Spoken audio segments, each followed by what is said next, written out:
तो भैया हम एक बार फिर से आप लोगों के सामने हाजिर हैं कमाल धमाल बेमिसाल वीडियो के साथ। आज के वीडियो में करने वाले हैं हम प्रीव्यू रॉयल चैलेंजर्स बेंगलोर और चेन्नई सुपर किंग्स के बीच होने वाले आईपीएल 2024 के पहले मुकाबले का।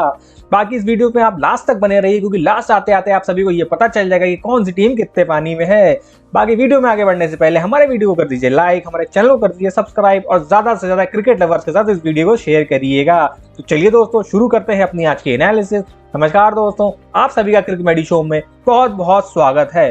दोस्तों अगर एनालिसिस की बात करें तो सबसे पहले हम देख लेते हैं स्क्वाड की। पहले नजर डालेंगे हम चेन्नई सुपर किंग्स के स्क्वाड पे कि उनका स्क्वाड क्या है। स्क्वाड की मैं बात करूं तो महेंद्र सिंह धोनी इनके कैप्टन हैं, फिर है Moin Ali, Deepak Chahar, Devon Conway, Tushar Deshpande, Shivam Dubey, Rituraj Gaekwad, Rajvardhan हिंगारकर, Ravindra Jadeja, Ajay Mandal, Mukesh Chaudhary, मतीचा Pathirana, Ajinkya Rahane, शाइक Rashid, Mitchell Sander, Simarjeet Singh, Sandhu, प्रशांत सोलंकी और महेश दीक्षाना। ये वो प्लेयर हैं दोस्तों जिनको चेन्नई सुपर किंग्स ने रिटेन किया था। अब कुछ नए एड ऑन्स इन्होंने किए हैं इस साल के ऑक्शन में, बिल्कुल मिनिमम और सटीक बाई करी है चेन्नई सुपर किंग्स ने, क्योंकि ये टीम आप सभी जानते हैं कि जानी जाती है लाइक टू लाइक रिप्लेसमेंट के लिए। सबसे पहले रचिन रविंद्रा, शार्दुल ठाकुर, डैरिल मिचर, समीर रिजवी, मुस्तफिजुर रहमान और अविनाश राव अरावली।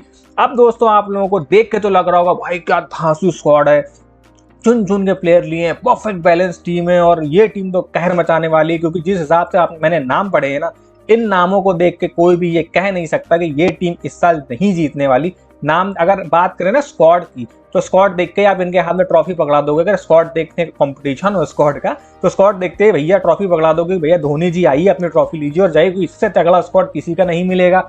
मुंबई इंडियंस का स्क्वाड भी तगड़ा है, बट इतना तगड़ा स्क्वाड आपको कहीं भी नहीं मिलेगा। बट दिक्कत यहाँ से ही शुरू होती है कि चेन्नई सुपर किंग्स का स्क्वाड तो भैया बहुत तगड़ा है, पर इस टीम के बजे हुए हैं 12, इसकी लगी हुई है लंका।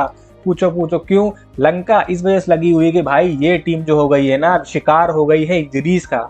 इनके ऊपर 7.5 लग चुकी है। इन्होंने मतलब जो सोच के टीम बनाई थी, जो सोच के एक स्क्वाड बनाया था, प्लान बनाया था, उसमें थोड़ी सी आ गई है दिक्कतें, क्योंकि इस टीम में कुछ जो मेन प्लेयर है वो एक के बाद एक इंजर्ड होते हुए चले जा रहे हैं।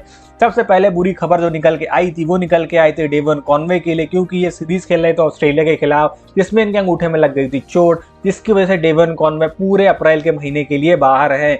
वहां से तो उभर पाए थे कि चलो उनका रिप्लेसमेंट क्या है। उनका रिप्लेसमेंट रचिन रविंद्रा के रूप में इन्होंने ले रखा है। लेफ्ट हैंडर बैट्समैन है, वर्ल्ड कप में इंडिया में बहुत अच्छा कर चुके हैं, तो वो उनकी कहीं ना कहीं कमी पूरी कर देंगे। उससे उभर पाए थे कि भाई उसके बाद इनके मेन प्लेयर जिनकी वजह से शायद कहीं ना कहीं पिछले साल हमारी थाला की टीम आईपीएल जीती थी, तो वो थे शिवम दुबे। तो सुनने में ये आ रहा है कि भैया दुबे भी इंजर्ड चल रहे हैं। इंजरी से रिलेटेड कोई ऐसी अपडेट नहीं है कि जिससे हमें ये कंफर्म हो कि इतने मैच के लिए बाहर है, बट अभी के लिए हमारे पास जो मसाला है, जो न्यूज है, उससे हमें ये पता चल रहा है कि जो भैया हमारे दुबे भैया है वो शुरू के कुछ मैच आईपीएल के ना खेलें। इस पे भी अभी एक क्वेश्चन मार्क है, बट जहां तक समझ में आ रहा है कि दुबे भैया कुछ मैचेस मिस करेंगे। यहां से उभरती है चेन्नई की टीम, तो आगे बढ़ती है तो भैया उनके स्टार डेथ स्पेशलिस्ट, वैसे ही चेन्नई की बॉलिंग ना वीक मानी जाती है, तो उनके स्टार बॉलर जो थे मतीचा पतिराना, जो डेथ में सबकी हवाइयां खराब किए हुए थे, उनको भी लग चुकी है चोट, उनको भी हैमस्ट्रिंग इंजरी हो चुकी है, ग्रेड 1 की उनको इंजरी है। ये भी सुनने में आया था कि भाई आईपीएल शुरू होते होते शायद इनकी इंजरी सही हो जाए, बट भैया ये दुख तो खत्म होने का नाम ही नहीं ले रहा है। कि अब जो अपडेट निकल के आई है वो निकल के आई है कि मतीचा पतिराना भी फिट नहीं है, उनको भी थोड़ा ज्यादा टाइम लगेगा, यानी शुरू के 4-5 मैच शायद मतीचा पतिराना खेलते हुए नजर नहीं आएंगे। तो भैया हमारे महेंद्र सिंह धोनी तो हैं, वो प्लान ए के साथ प्लान बी भी लेके चलते हैं। तो उन्होंने ये सोचा कि कोई बात नहीं, पथिराना गए तो क्या हुआ, हमने इनकी भी रिप्लेसमेंट लेके रखी थी ऑक्शन में, उन्होंने सब सोच के रखा था। कंप्यूटर जैसा दिमाग है भैया, उन्होंने ये सोचा था कि हम लेके चलेंगे मुस्तफिजुर रहमान को, क्योंकि वो भी डेथ में अच्छी बॉलिंग करा लेते हैं, डेथ स्पेशलिस्ट हैं, कटर्स मारते हैं। हालांकि उनकी पेस थोड़ी सी गिर गई है, बट फिर भी बेहतरीन थे। बट वो बोलते हैं ना कि जब आपकी किस्मत खराब हो तो भैया ऊंट में बैठे आदमी को भी कुत्ता काटा ही लेता है। तो समझ लो कि धोनी की टीम और हमारी चेन्नई को कुत्ते ने काट ही लिया। कि कल जो मुकाबला खेला गया था बांग्लादेश और श्रीलंका के खिलाफ, उसमें भैया मुस्तफिजुर रहमान को हो गई है इंजरी, उनको हो गई है हैमस्ट्रिंग इंजरी, और जिस तरह वो अपना पकड़े थे पैर और स्ट्रेचर पे उनको मैदान से बाहर जाना पड़ा, तो देख के जो विजुअल्स आ रहे थे उससे हमको तो भैया यही समझ में आ रहा था कि सीरियस कंसर्न है। अब बताइए कि मुस्तफिजुर रहमान गए, ठीक है, डेवन कॉनवे गए, उसके बाद आपके मतीचा पथिराना गए, तो अब खेलेगा कौन? और शिवम दुबे भी इंजर्ड है भैया, तो अब किसके भरोसे चलेगी डेथ बॉलिंग? क्योंकि इनके बॉलिंग में डेथ स्पेशलिस्ट तो इनके अलावा तो कोई खास दिखाई दे नहीं रहा है। तो घूम फिर के गाड़ी वहीं आके अटक गई जो ऑक्शन से पहले थी, वही ऑक्शन के बाद थी। जो कहानी 2023 में थी वही कहानी 2024 में है, बल्कि 2023 से कहानी थोड़ी ज्यादा खराब होती हुई नजर आ रही है, क्योंकि पिछले साल कम से कम इनके प्लेयर फिट तो थे, कॉन्वॉय खेल तो रहे थे, पथिराना गेंद डाल तो रहे थे, बट वही बात होती है ना कि किस्मत खराब हो तो हम कुछ नहीं कर सकते। उसके अलावा बात करें इनके बैटिंग लाइनअप की तो भाई बाकी सब इनके यहाँ ठीक है। बॉलिंग का कंसर्न है वही है कि हो सकता है कि इस बार कुछ युवाओं को मौका मिले, क्योंकि प्लेयर्स हैं नहीं, तो हो सकता है कोई नया उभरता चेहरा निकल गया, कोई नया स्टार आईपीएल को मिले, और फिर इसीलिए तो आईपीएल जाना जाता है। बाकी बैटिंग से चेन्नई बहुत बेहतरीन है, आगे एक करके बात करेंगे क्योंकि इनके प्लेयर्स सारे के सारे फॉर्म में चल रहे हैं। और MS धोनी का जो इंटरव्यू है, जिसकी मैं बार बार बात करता हूँ, धोनी भैया ने कहा है कि इस साल मैं आपको एक नए रोल में दिखाई दूंगा, तो उसका मतलब ये है कि 90% चांसेस ये है कि धोनी जो पहले फिनिशर के रोल में आते थे अब शायद टॉप ऑर्डर में आपको बल्लेबाजी करते हुए दिखाई दें। ये था चेन्नई स्क्वाड की बात। अब आगे चलते हैं अपने चीकू भैया की, जरा आरसीबी के स्क्वाड में भी एक नजर मार लेते हैं। अगर आरसीबी के स्क्वाड की बात करें तो भैया इनका स्क्वाड भी तूफानी है, लमलेट कर देने वाला स्क्वाड है, सामने वाली टीम को धूल चटा दे ऐसा स्क्वाड है। हालांकि इसमें नाम बड़े बड़े हैं, कम नाम है बड़े, पर जो नाम है ना वो कुछ ज्यादा ही हैवी है, हैवी वेट वाली टीम है। फाफ डु प्लेसिस इनके कैप्टन है, फिर Virat Kohli, Glenn Maxwell, Mohammed Siraj, Dinesh Karthik, Will Jacks, Vijay Kumar Vyshak, Manoj Bhandage, Rajat Patidar, अनुज रावत, सुयश प्रभुदेसाई, आकाशदीप, रीस टोपली, राजन कुमार, हिमांशु शर्मा, करण शर्मा, महिपाल रोमरोड, ये प्लेयर वो हैं जिनको भैया हमारी आरसीबी ने किया था रिटेन। उसके बाद जिन प्लेयरों को लिया था उनमें कैमरून ग्रीन, मतलब सबको सरप्राइज कर दिया था कि कैमरून ग्रीन को इतना पैसा देके मुंबई इंडियंस से ट्रेड करके उन्होंने अपनी टीम में लिया। फिर बॉलिंग में सबको उम्मीद थी कि ऑक्शन में चेन्नई कुछ करे, आरसीबी कुछ कमाल करेगी, पर थोड़ा बहुत कहीं ना कहीं एज अ फैन उन्होंने भी निराश किया। अच्छी बाई करी नहीं, अलजारी जोसफ, यश दयाल, टॉम करन, लॉगी फर्गुसन, स्वप्निल सिंह और सौरभ चौहान। बाकी चेन्नई की तरह आरसीबी की किस्मत उतनी खराब है नहीं, क्योंकि अभी तो खुशी इनको मिली है कि महिलाओं ने भी WPL जीत लिया है, और उसके बाद भैया आपकी बेंगलोर की जो टीम है उसमें इंजरी के कंसर्न उतने नहीं हैं। अच्छी बात यहाँ पे ये है लगभग सारे ही खिलाड़ी फिट है, अगर हम हटा दे केवल टॉम करन को, फिट वो भी है, पर इंग्लैंड क्रिकेट बोर्ड ने अभी तक उनको NOC नहीं दी है। इंजर्ड थे, ट्रेनिंग कर रहे थे, बट फिट नहीं थे। बाकी इनकी टीम है, और रीस टॉपली की तरफ से भी एक बेहतरीन खबर आ रही है कि वो भी पूरे सीजन इस टीम के लिए अवेलेबल रहेंगे।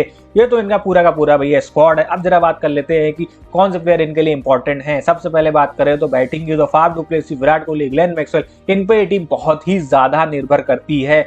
इन टीम के ऊपर ही पूरी टीम टिकी थी, और अब तक कहीं ना कहीं मुझे लगता है कि आरसीबी इसीलिए नहीं जीतती थी कि इनकी टीम में कोई इंडियन इंटरनेशनल नाम विराट कोहली के अलावा था नहीं, और वो तो भैया बैटिंग में अभी भी नहीं है। यहाँ से कहीं ना कहीं आरसीबी की टीम मात खा जाती है।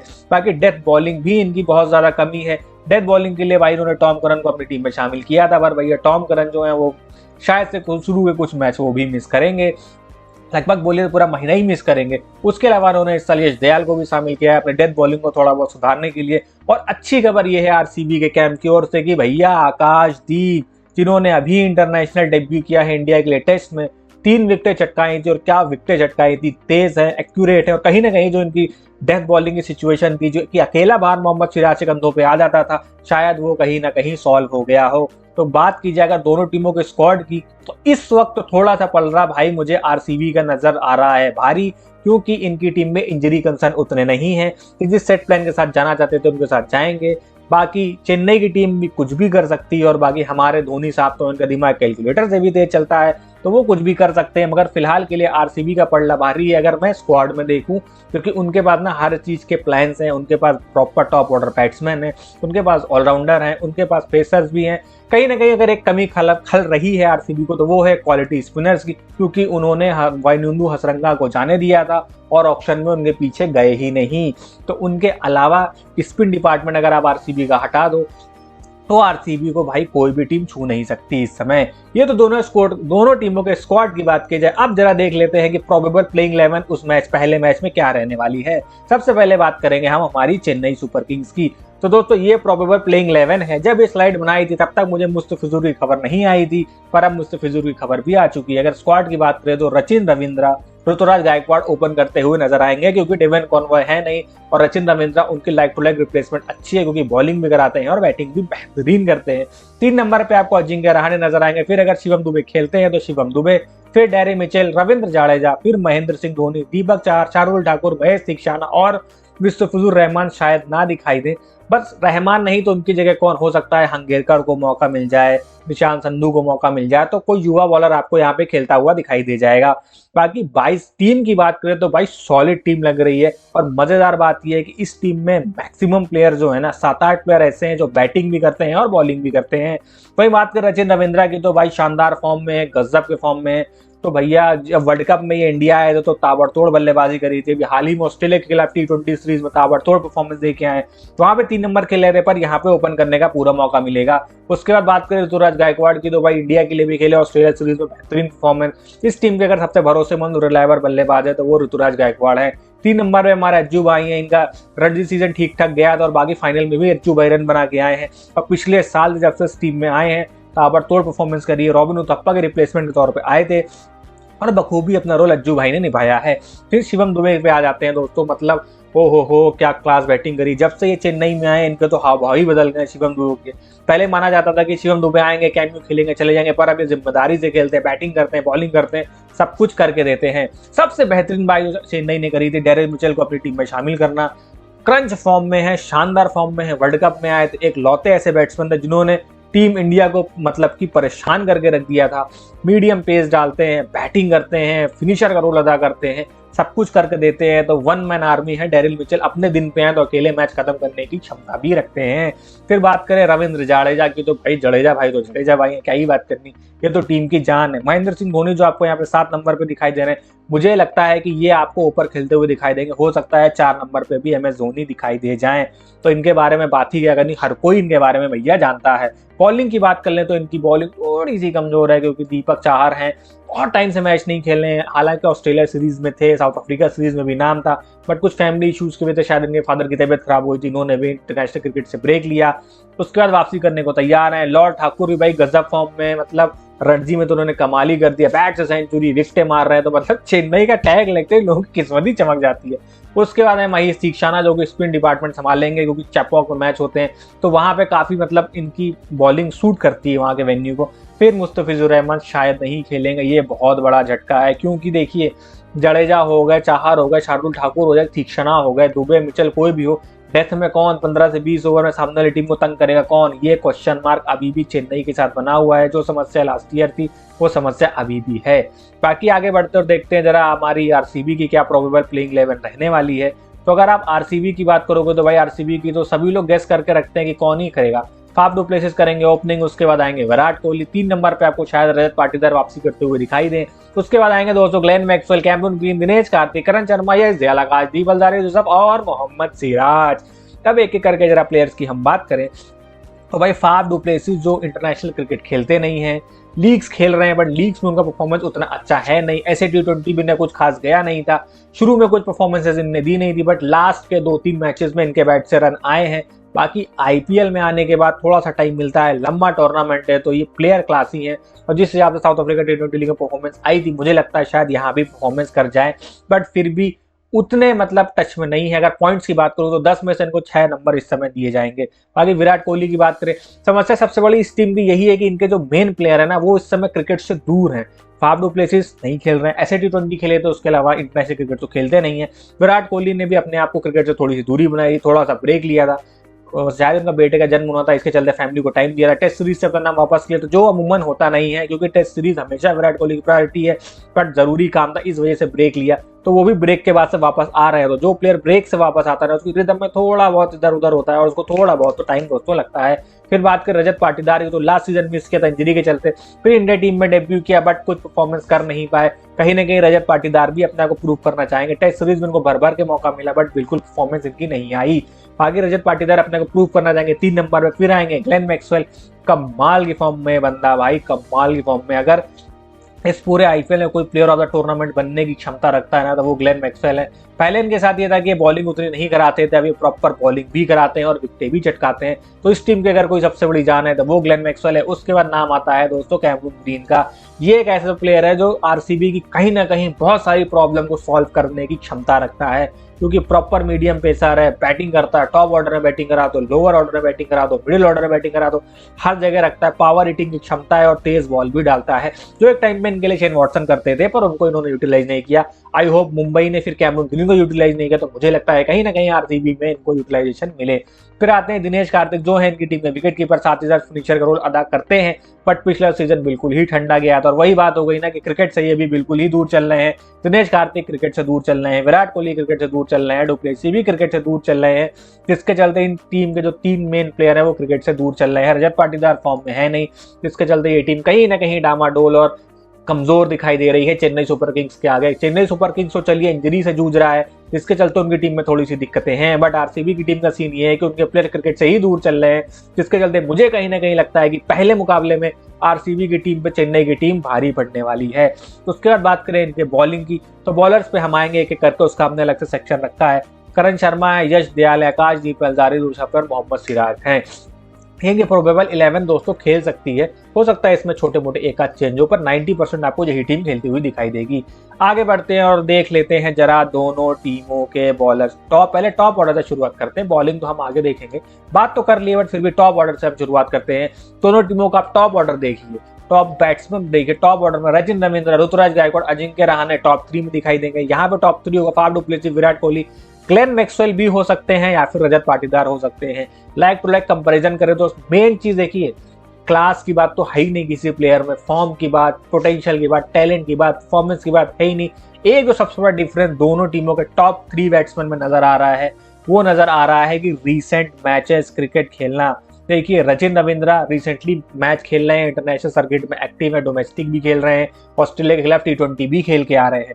ऋतुराज गायकवाड़ का भी सेम सिनेरियो है, रणजी खेल रहे हैं, डोमेस्टिक खेल रहे हैं, इंडिया के लिए भी खेल रहे हैं, तो खेलते हुए आ रहे हैं। अजिंक्य रहाणे तो अभी रिसेंटली रणजी फाइनली खेल के आए, परफॉर्मेंस भी करके आए हैं।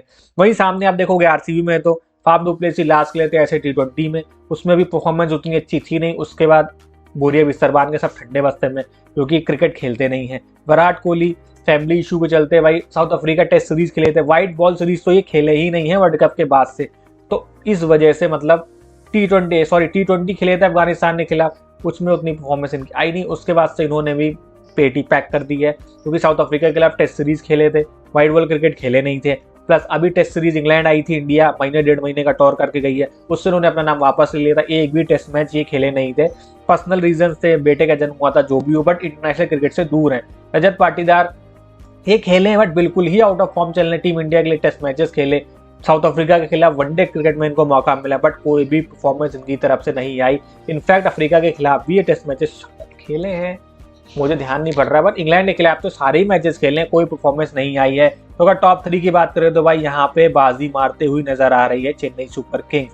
उसके बाद बात करें लोअर मिडिल ऑर्डर की, तो उसमें चेन्नई सुपर किंग्स का मतलब ठीक ठाक पड़ रहा है, क्योंकि देखिए शिवम दुबे इंजर्ड चल रहे हैं, जिसकी वजह से आउट ऑफ फॉर्म चल रहे हैं। डेरी मिचेल एक्टिव है, परफॉर्मेंस उनकी आ रही है, और रविंद्र जडेजा भी एक्टिव है, परफॉर्मेंसेस दे रहे हैं। बट सामने देखा जाए तो ग्लेन मैक्सवेल भाई इस पूरे स्कोर कार्ड में सबसे क्रंच और कमाली फॉर्म में अगर कोई प्लेयर है तो वो ग्लेन मैक्सवेल है। उसके बाद कैमरून ग्रीन अभी टेस्ट मैचेस में बेहतरीन परफॉर्मेंस दे के आ रहे हैं भाई साहब, ये भी तो कैमरून ग्रीन का नाम आता है। फिर दिनेश कार्तिक कहीं ना कहीं इनकी टीम के लिए वीक खड़ी नजर आते हैं।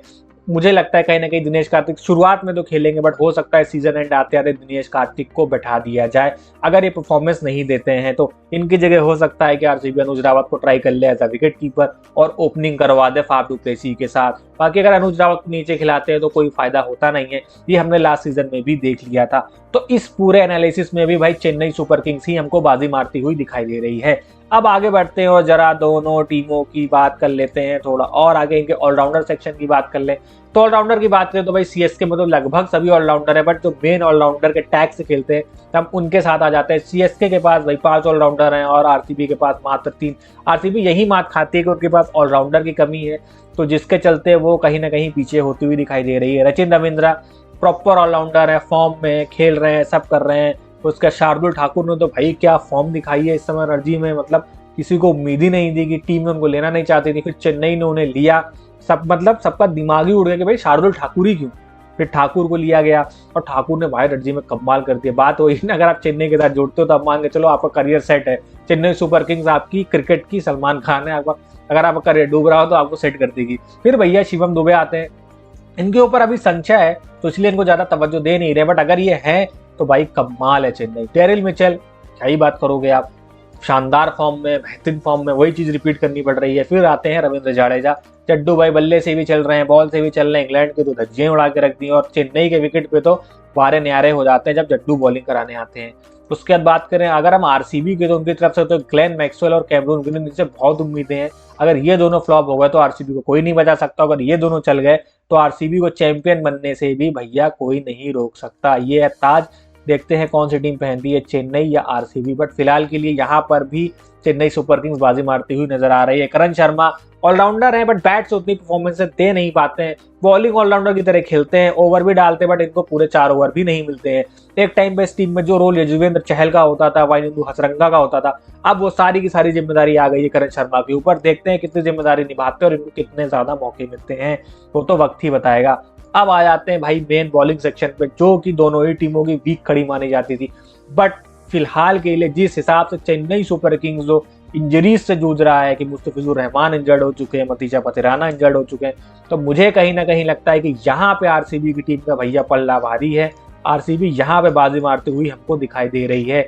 अगर मैं बॉलर्स की बात करूँ तो प्रॉपर बॉलिंग में रविंद्र जडेजा पूरी बॉलिंग करते हैं, दीपक चाहर, शार्दुल ठाकुर, महेश तीक्षाना और मुस्तफिजुर रहमान। तो अगर मुस्तफिजुर रहमान और मतीजा पतिराना नहीं मिलेंगे तो वापस से आपको इस साल देखिएगा कि तुषार देशपांडे खेलते हुए नजर आए। बाकी ये 5 बॉलर है, क्लास बॉलर है, बट फिर भी कहीं ना कहीं डेथ बॉलिंग इनकी समस्या साबित होने वाली है कि चलिए पावर प्ले में नई बॉल के साथ दीपक चाहर और तुषार देशपांडे सामने वाली टीम को परेशान कर देंगे। मिडिल ऑर्डर में जडेजा बॉलिंग करा लेंगे, शार्दुल ठाकुर बॉलिंग करा लेंगे, तीक्षाना आ जाएंगे, बट डेथ में बॉलिंग कराएगा कौन? एक छोर फिर वही बात आ जाएगी, ठाकुर पे जिम्मेदारी डालिए, दीपक चाहर पे डालिए, तीक्षाना पे डालिए, बट एक बोलते हैं ना डेथ ओवर स्पेशलिस्ट, वो इनके पास नहीं है। और क्योंकि और पेस की भी कमी है, तो कहीं ना कहीं यहाँ पे चेन्नई सुपर किंग्स मुझे पीछे होते हुए नजर आ रही है आरसीबी से। बाकी वो तो मैच में पता चलेगा कि महेंद्र धोनी क्या तिगलम लगाते हैं। उसके बाद बात करें दोस्तों अगर हम आरसीबी की, तो आप आरसीबी को देखोगे तो आरसीबी के लिए उनकी बॉलिंग अच्छी है कि उन्होंने यश दयाल को शामिल किया है, आकाशदीप पेस गन है, अच्छे रिदम में और डेथ में अच्छी बॉलिंग कराते हैं। फिर अल्जारी जोसफ, सब लोग बोल रहे थे अल्जारी जोसफ पे इतना पैसा खर्च क्यों किया, वो अब मैच के दौरान समझ में आ गया कि अल्जारी जोसफ डेथ में अच्छी बॉलिंग कराते हैं। और फिर मोहम्मद सिराज, पावर प्ले की बात करूं तो आपको मोहम्मद सिराज और आकाशदीप बॉलिंग करते हुए नजर आएंगे। और मैं डेथ की बात करूं तो उसमें आपको यश दयाल और अल्जारी जोसफ या यश दयाल और मोहम्मद सिराज बॉल डालते हुए नजर आएंगे। मिडिल ओवर में आपको अल्जारी जोसफ और करण शर्मा और कैमरून ग्रीन बॉल डालते हुए नजर आएंगे। तो दोस्तों कहीं ना कहीं इस मामले में चेन्नई सुपर किंग्स मुझको बाजी मारती हुई नजर आ रही है। तो अगर बात कर ले हम ओवरऑल स्कोर कार्ड की, तो ओवरऑल अगर बात करें, अगर हम 10 में रेट करें तो भाई साहब 10 क्या बात करें कि एक ही मामले में हमारी आरसीबी जीतती हुई नजर आ रही है, बाकी हर मामले में आपको यहाँ पे चेन्नई सुपर किंग्स जीतती हुई नजर आ रही है। चाहे स्क्वाड की बात कर लो, चाहे प्लेइंग 11 की बात कर लो, बैटिंग की बात कर लो, बॉलिंग ऑलराउंडर्स की बात कर लो, आरसीबी यहाँ पे हमें डेथ बॉलिंग में बाजी मारती हुई नजर आ रही है। बाकी हर चीज में चेन्नई सुपर किंग्स का पलड़ा अभी तक भारी है। बाकी दोनों कैप्टन की बात करें, कैप्टेंसी में तो भाई अगर महेंद्र सिंह धोनी के से कंपेयर करना गलत होगा, क्योंकि विराट कोहली के मुकाबले महेंद्र सिंह धोनी की कैप्टेंसी बहुत अच्छी, और इस टीम में तो विराट कोहली कैप्टन है भी नहीं, कैप्टन तो फाफ डू प्लेसिस हैं, तो कैप्टेंसी में महेंद्र सिंह धोनी जीतेंगे, उनको तो कोई मुकाबला ही नहीं है। उसके बाद आगे चल के बात करें फॉर्म की, तो देखो दोनों ही प्लेयर ना रिसेंटली क्रिकेट, महेंद्र सिंह धोनी तो दूर ही है क्रिकेट से, संन्यास ले चुके हैं और लीग्स वगैरह खेलते नहीं है, बट विराट कोहली भी काफी समय से इंटरनेशनल क्रिकेट से दूर है। तो वही एक कंसर्न है कि पहले मुकाबले में हो सकता है कि इनसे परफॉर्मेंस ना आए, 1-2 मुकाबले लगेंगे उसके बाद परफॉर्मेंस आएगी। बट अभी हम बात कर रहे हैं पहले मुकाबले की, तो उस कंडीशन में मेरे हिसाब से विराट कोहली का पल्ला भारी हमें दिखाई दे रहा है। तो दोस्तों ये पूरा एनालिसिस था आप लोगों के लिए, चेन्नई सुपर किंग्स और आरसीबी के बीच जो मैच होने वाला है उसका प्रीव्यू था। तो मुझे लगता है कहीं ना कहीं कि सीएसके इस प्रीव्यू में बाजी मारती हुई नजर आ रही है और सीएसके कहीं ना कहीं ये मैच जीतती हुई नजर आ रही है, अनटिल अनलेस कोई चमत्कारी परफॉर्मेंस ना आ जाए या फिर सीएसके की डेथ बॉलिंग उनको कॉस्ट ना करे, क्योंकि जो इंजरीज के चलते उनके साथ खेल हो रहा है ना, वही कहीं ना कहीं इनको परेशान कर सकता है। अगर उसका तोड़ सीएसके ने निकाल लिया तो मुझे लगता है कि पहला मुकाबला सीएसके जीतेगी। तो दोस्तों आप लोगों के लिए मैं एनालिसिस लेके आया, मैं उम्मीद करूंगा कि आप लोगों को एनालिसिस पसंद आया होगा। इस एनालिसिस में बस इतना ही, अगर ये एनालिसिस पसंद आया है भैया तो हमारे वीडियो को कर दीजिए लाइक, हमारे चैनल को कर दीजिए सब्सक्राइब, और ज्यादा से ज्यादा फैंटेसी लवर्स के साथ इस वीडियो को, फैंटेसी के पीछे बढ़ा हूँ, ज्यादा से ज्यादा क्रिकेट लवर्स के साथ इस वीडियो को शेयर कर दीजिएगा। बाकी आज की वीडियो में बस इतना ही, फिर मिलेंगे अगले वीडियो में, तब तक के लिए नमस्कार, जय हिंद, बाय बाय।